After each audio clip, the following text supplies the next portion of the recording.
Hello, and thank you for watching Telco Steve's Workbench. I collect, restore, and repair for my customers antique telephones. And I put them up for sale. Sometimes I acquire an antique telephone or an older telephone, and I repair it because it's not working, and I get it going, and it's kind of a hobby of mine, and I do enjoy it. And I thank you for watching today. Today for you we have a Western Electric 236G 3-slot going telephone.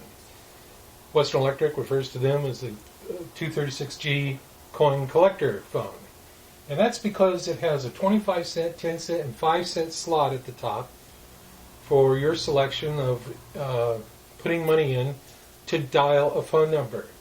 In some cases you would come across these phones in the 60s and you lift up the handset and maybe you wanted to call the operator and you could get a hold of the operator. The phone has been reconditioned in that the BB card holder at the top with the information card was a little bit rusty shape. We cleaned it all up, got it all going. It's in really fantastic shape. The rectangle area here usually had some information about the phone number or the location of the phone, the street address, that kind of thing. There is a push button on the side of it that if you were to pick up the phone and you were to go ahead and deposit your money, then you didn't, I need my got stuck, you would push this, and if it was in the coin chute inside stuck, it would release the coin down the hopper. The phone has the phone number 213-765-9482. That is a California, Southern California, North Hollywood Studio City phone number at that particular time when this phone was installed. This phone has a installation sticker on the inside of it that has the date on it that when it was installed, as you can see from the picture right there. The phone has all of, sorry about that. The phone has all the original parts. It's tough to make these videos, honestly. The phone has all the original parts. It has the original P13E as in Edward 961 coin relay. That's a single coil relay. Very important. It's got the BB card holder. It's got 1A backplate to it. It has the original hookups. It's got an internal network in it so that you can use it to dial whoever you want. It has been repainted from the factory because you can see some black on it where the green paint has chipped away, and they must have just repainted it green, and they probably all came standard black or whatever the case may be. Western Electric reused their equipment, and they did a darn good job of it. It does have a locking bolt in it that's a P as in Paul 25E301/2 locking bolt with a KS19277 lock right here. It does not have the keys to the phone. In other words, the 10H key that fits the center part that releases the top housing and this lock does not have the key. You can unscrew it from the back and get the lock out. So I've taken that apart and it's not hard to do. The telephone is original. All the parts are in it. Everything is included except the coin box. It does not have a coin box. It does not have a coin box lock. Just so you know. Okay, it's got the lid right on the front.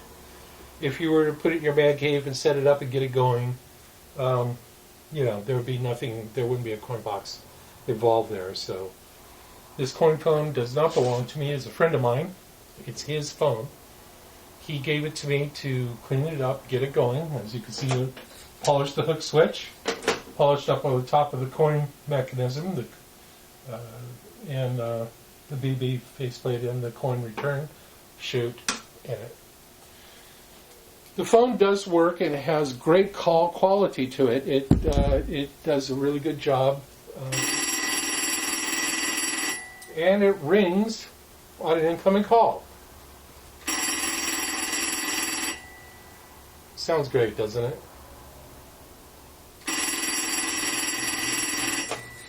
Hello? Hey, John. No, I don't know where Ma is. She usually calls right in the middle when I'm making a video, which I happen to be doing today. Yeah, I know, all the time.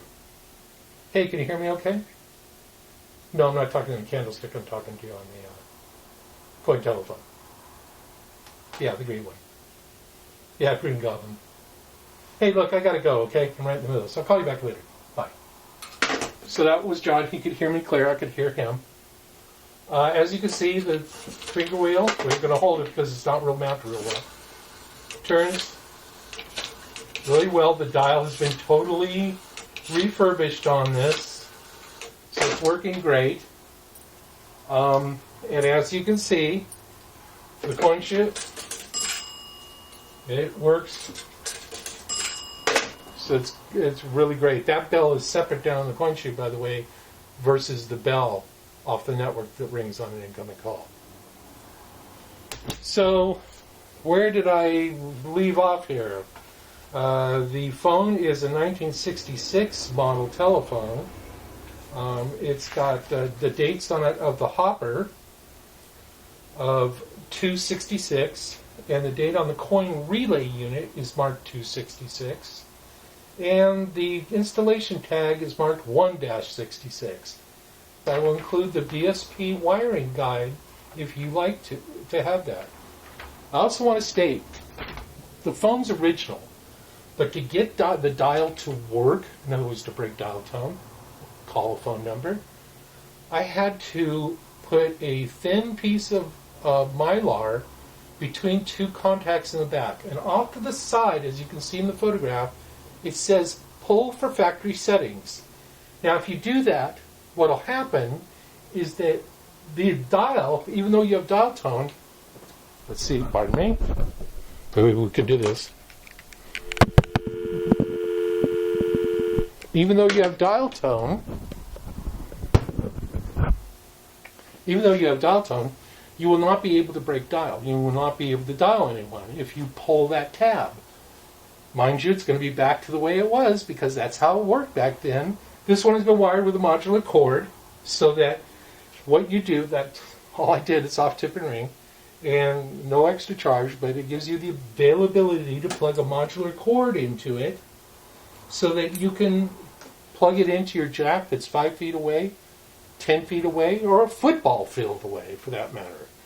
And that gives you an option. Because even though phones are fun to buy and they're great to put on the shelf and they're lovely to look at, and believe me, I've done that before. I had quite a collection at one time on the wall. My philosophy is, I've always thought this too, when you buy a telephone, don't you want to plug it in? And don't you want it to work? I worked for the Bell System as a Bell System telephone man. I was there when the divestiture happened. Oh yes. Lost my job from it, as a matter of fact. But when I tell you it works, you can count on it. If there are any problems, you get a hold of me and I will help you to the very best ability I can to diagnose your problem. But I'm very, very, very confident that this will be a great addition to your man cave. Well, I mean, look at it. Isn't it cool? It's pretty cool, let's face it. I think you'll like it.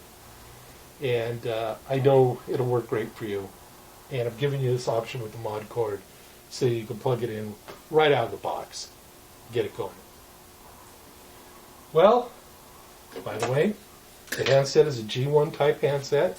It's got the original armored cord on it. It's not one of those funky, oh, I had to add the curly cord, the coiled cord to it. Payphones didn't come with the coiled cord. It came with the armored cassette cord. That's how it was. This is factory, folks. No phony baloney, no nonsense, no nothing. It's got a piece of mylar tape through 2 relays so that you can dial out on the phone. That's it.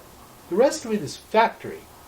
All of it. It's just like it was in 1966.